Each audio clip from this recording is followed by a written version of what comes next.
Hello दोस्तों, स्वागत है आपका एक नई कहानी में। तो चलिए शुरू करते हैं। आज की कहानी है हमारी पिशाचिनी बनी राजकुमारी।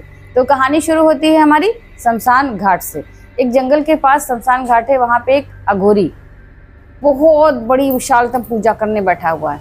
पूजा क्या, वो तंत्र विद्या सिद्ध कर रहा है, कुछ तंत्र क्रियाएं कर रहा होता है। अघोरी है तो तंत्र विद्या तो करेगा ही। तो वो बहुत जोर जोर से मंत्र बुदबुदा रहा, बहुत जोर जोर से। उधर ही जंगल से एक आवाज करती हुई कै कै की बहुत तेजी से करती है, उड़ती हुई सी बड़ी सी चमगादड़। इतना बड़ा चमगादड़, इतना बड़ा कि देख करके डर जाओ। बहुत देर से आवाजें इधर से फिश की निकाल रही, इधर से आवाजें निकालती। अघोरी एकदम से आंखें खोल के देखता है, ये क्या एकदम विशाल का चमगादड़ चला रहा उसकी तरफ। बहुत तेजी से झपट्टा मारता हुआ और वहीं पे वो रुक जाता है। चमगादड़ जो रुकता है और देखते ही देखता है अघोरी के सामने वो चमगादड़ जो है एक बिल्कुल पिशाचिनी के रूप में तैयार, एकदम खड़ी। अब वो देख करके कहता कि अच्छा, तुम क्या सोच रही हो कि तुम्हें देख के मैं डर जाऊंगा? तो अब वो पिशाचिनी जो होती है वो कहती है कि तुम डरो या ना डरो, हम तुम्हें डराने तो आए नहीं है। कि ऐसा क्या, हमें नहीं नुकसान पहुंचाने आई हो तो क्या करने आई हो यहाँ पे? बहुत तेज से गुस्सा, बहुत तेज से हुंकार भर के बोला, निकल जा तू अभी मेरे शमशान से। अभी मैं तुझे वार्निंग दे रहा हूँ, नहीं तो मैं तेरा वो हाल करूंगा कि तू उधर का रास्ता भूल जाएगी। फिर वो उसके पास आती है, ऐसे कान में कुछ फुसफुसाती है। तो अघोरी की एकदम से आंखें खुल जाती है, अरे क्या कह रही है, लेकिन कुछ कोई नहीं सुन पाता। फिर वो जो अघोरी होता है वो भी उसके कान में ऐसे फुसफुसाता है। जब वो फुसफुसा तो कहती ठीक है, मुझे मंजूर है। और दोनों बहुत तेज से हा करके बड़ा तेज सा अट्टहास लगाते हैं, जोरदार अट्टहास। उससे पूरा शमशान एकदम हिल जाता है, जैसे लग रहा कि क्या ये एकदम कर बैठे। अब बहुत तेज से जब वो हंसते हैं तो जो वहां पे जल रहा होता है, यज्ञ उनका जो हो रहा होता है, उससे एकदम लोग बहुत तेज से निकलती है और धुआं धुआं ऊपर होने लगता है। फिर थोड़ी देर बाद जब शांति हो जाती है तब वो दोनों आपस में बात करते हैं, अगर किसी तीसरे का आगमन हो गया तो हम तीनों मिल करके मौत पे विजय पालेंगे, और तू पिशाचिनी तो सदा के लिए मर, तू ये काम करके दिखा। तो उसने कहा ये बोलने की जरूरत नहीं है अघोरी, मैं करके दिखाऊंगी। तो बस वो वहां से निकल लेती है अपने मिशन पे। समझ लीजिए जो उन लोगों ने प्लान किया होता है वो वहीं से शुरुआत उसकी हो जाती है। इधर राजगढ़ के राजा उदय सिंह जो हैं वो अपने राजमहल में अपने कक्ष के सामने बेचैनी से इधर से उधर टहल रहे हैं, क्योंकि उनकी पत्नी जो रत्नावली थी उसको कुछ होने, मतलब बेबी वगैरह होने का था। तो दाई उसके कमरे में थी, कक्ष में, और सभी लोग आसपास मंडरा रहे थे कि देखें क्या। उधर से अंदर से आवाजें आ रही थी उनकी पत्नी की, रत्नावली की, और वो बहुत, जो उदय सिंह थे, बहुत बेचैन से इधर से उधर टहल रहे थे। अब थोड़ी देर के बाद कक्ष का दरवाजा खुलता है तो एक जो दाई होती है वो लेकर के आती है बच्चे को गोद में।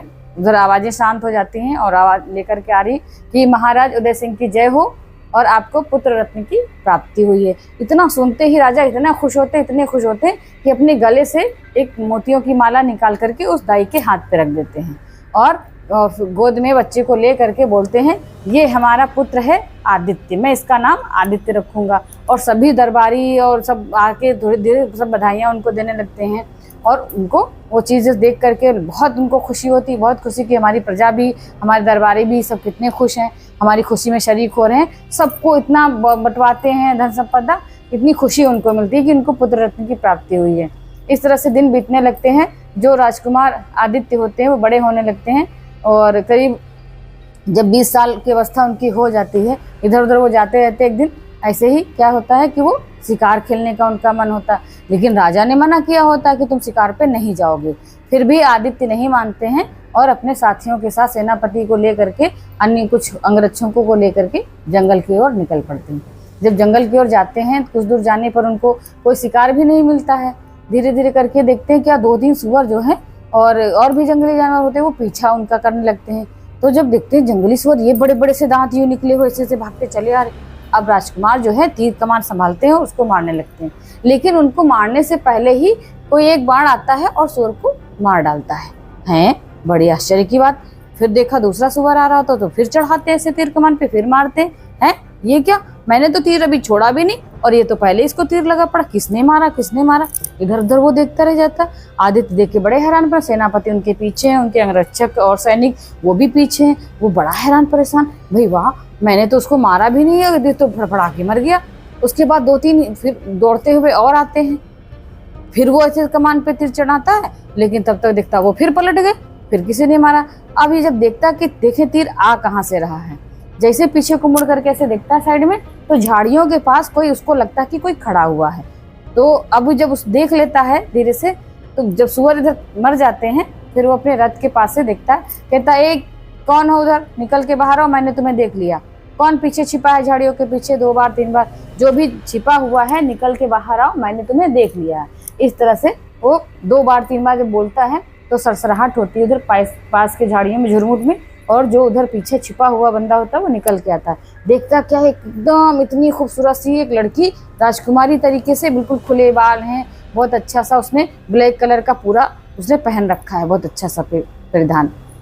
जब वो सामने आती है लड़की, और वो देख करके उसको आदित्य जो है उसको देखता ही रह जाता, सोचता है कि अरे इतनी खूबसूरत लड़की हमारे राज्य में और हमने आज तक देखा तक नहीं।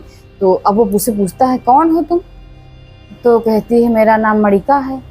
अच्छा मणिका नाम है, लेकिन तुम हो कौन, कहाँ रहती हो? कहने मैं राजकुमारी मणिका हूँ, लेकिन मुझे नहीं पता मैं कहाँ से आई, लेकिन मैं यहीं पे कुटिया बना के रहता हूँ, सब मुझे राजकुमारी राजकुमारी बोलते हैं। सब कौन? तुम बस ऐसे आने जाने वाले, फिर मैं यहीं पे झोपड़ी बना के रहती हूँ, मेरा नाम मणिका है, बस इतना आप जान लो। तो कहता है कि ज़्यादा बात नहीं कर पाता, तब तक पीछे से सैनिक आ जाते हैं, महाराज बोलते महाराज ने भेजा है संदेशा, जल्दी वापस चलो। तो वो चला जाता है, लेकिन उसे कहता मणिका तो हमें मिलोगी दोबारा? तो अपना बातचीत कर लेते हैं आपस में कि ठीक है, हम दोबारा जब आप यहाँ आओगे तब हम मिलेंगे। तो राजकुमार जो होता है आदित्य, वो चला जाता है। अब वहाँ राजा बहुत परेशान, कहते हैं तुमको मैंने मना किया था, कहीं नहीं जाओगे, हमको पहले इससे भविष्यवाणी हो रखी है कि तुम अमावस की रात को पैदा हुए थे, इसीलिए बहुत मुश्किलों से तो तुम हमारे यहाँ तुम्हारा जन्म हुआ है, और हम तुम्हारी मतलब उम्र को लेकर के और तुम्हारी ज़िंदगी को लेकर के इतना चिंतित रहते हैं, और तुम इधर उधर घूमते रहते हो। तो कहता महाराज कोई बात नहीं, अब हम नहीं जाएंगे, आपसे बिना पूछे बिना आपकी आज्ञा लिए मैं कहीं नहीं जाऊँगा। तो भाई राजा उदय सिंह बहुत खुश हो जाते हैं कि आदित्य ने देखो मेरी बात मान ली। तो इस तरह से वो दूसरे दिन भी कहता है कि महाराज क्या आपकी आज्ञा है तो मैं 1 घंटे के लिए शिकार खेल आऊं? तो राजा कहते हैं इसका मन लग गया है तो जाने देते हैं। तो 2-3 बार जब वो जाता है, इस तरह से उनका जो है प्रेम पनपने लगता है उनमें बातचीत के दौरान। और वो कहता है कि क्या तुम मुझसे शादी करोगी? मणिका से पूछता है, तो मणिका कहती है हाँ, अगर आपकी इच्छा है तो मेरी भी यही इच्छा है, लेकिन आपके माता पिता के मेरे जैसे अनाथ लड़की को अपनाएंगे? तो कहता है ये सब मुझ पर छोड़ दो, तुम मेरे साथ चलो राजमहल में, और हम अपने पिताजी से माताजी से बात करके देखते हैं। अब ये भैया ले करके जब आता है उस लड़की को राजमहल में, और उसकी माँ जो होती है रत्नावली महारानी कहती हैं लड़की तो बहुत सुंदर है।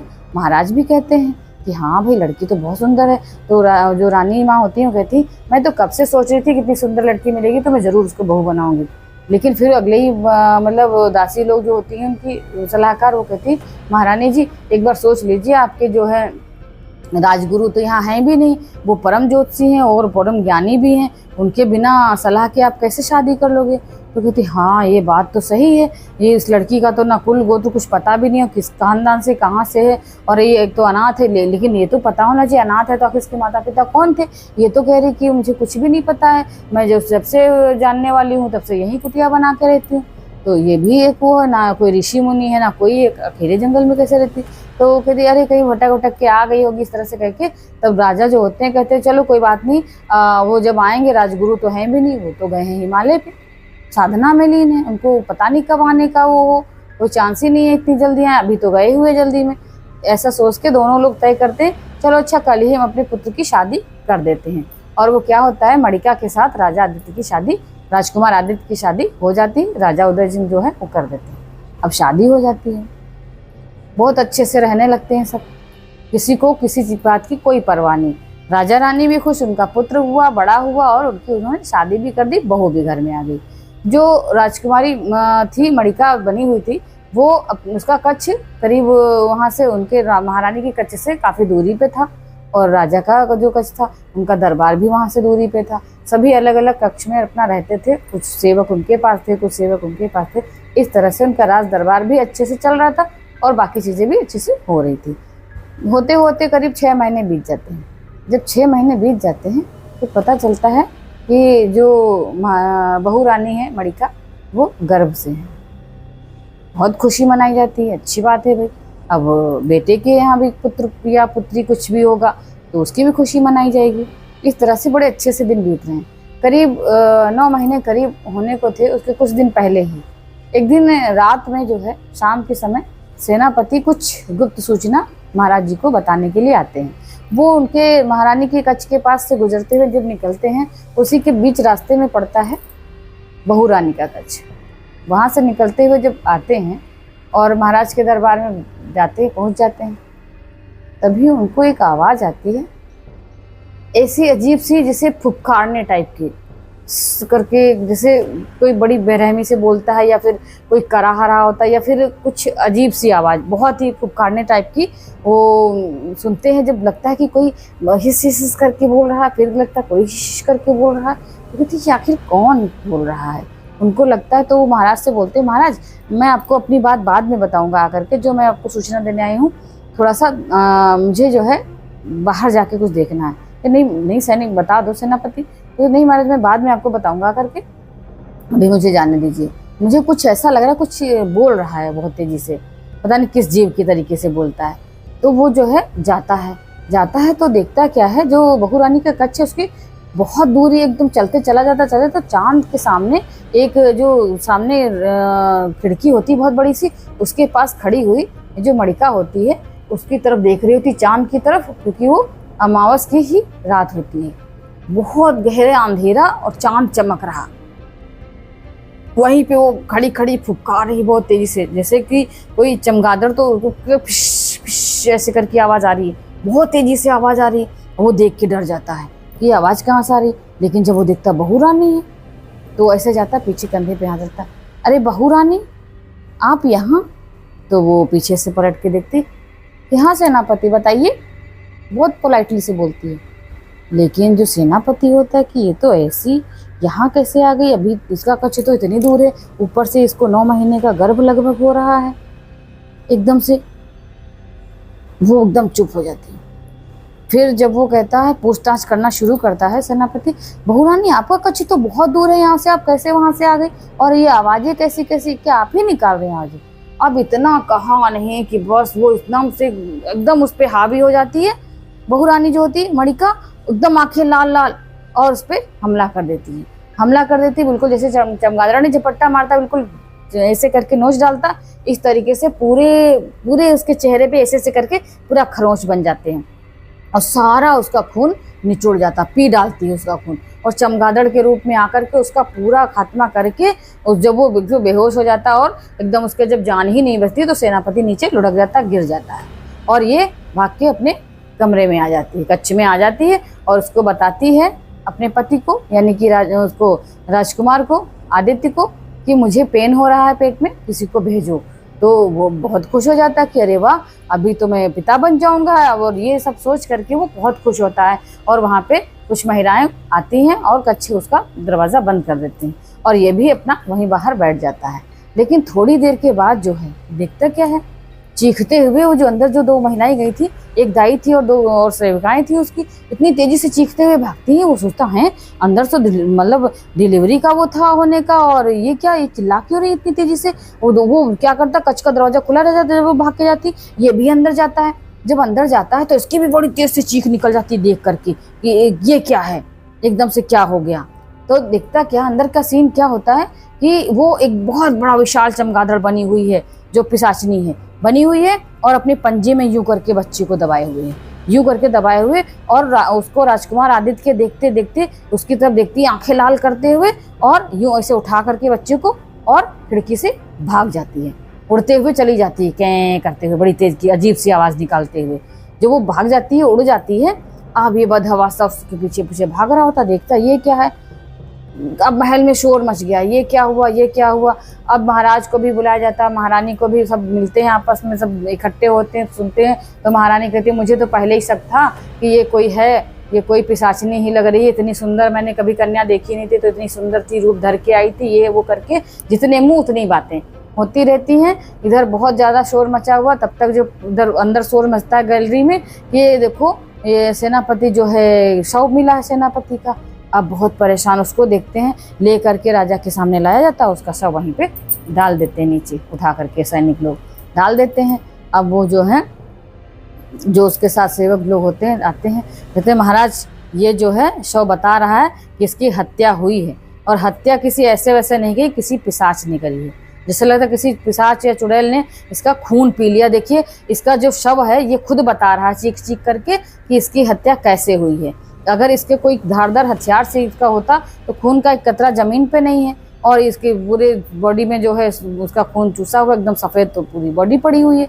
इस तरह से जब वो बोलता है तो सब बड़े हैरान परेशान कि पूरा शरीर तो ऐसे ही पड़ा, सच में वाकई में ऐसा है। और महारानी जी सिर पे हाथ धर के इतना परेशान ऐसे करी कि देखो मैंने क्या सोचा था, क्या हो गया, मेरा तो सब कुछ बर्बाद हो गया, खैर मेरा पुत्र बच गया, यही तसल्ली है। और वो पिशाचनी जाने क्या क्या कर डाल सकते, सब ऐसे सोच रहे होते। तब तक जो है सोचते हैं कि आपको क्या पता है भी पिशाचनी की नहीं, ऐसे ही मन गढ़ंत कर रहे, नहीं नहीं मुझे शक हो रहा। लेकिन तब तक देखते हैं राजगुरु चले आ रहे हैं, तो बोलते हैं राजा उदय वो पिशाचनी ही थी, वो तो कहो मैं अच्छे समय पे समझ गया, मुझे आभास हो गया, और मैं वहाँ से सीधा यहीं चला आ रहा हूँ।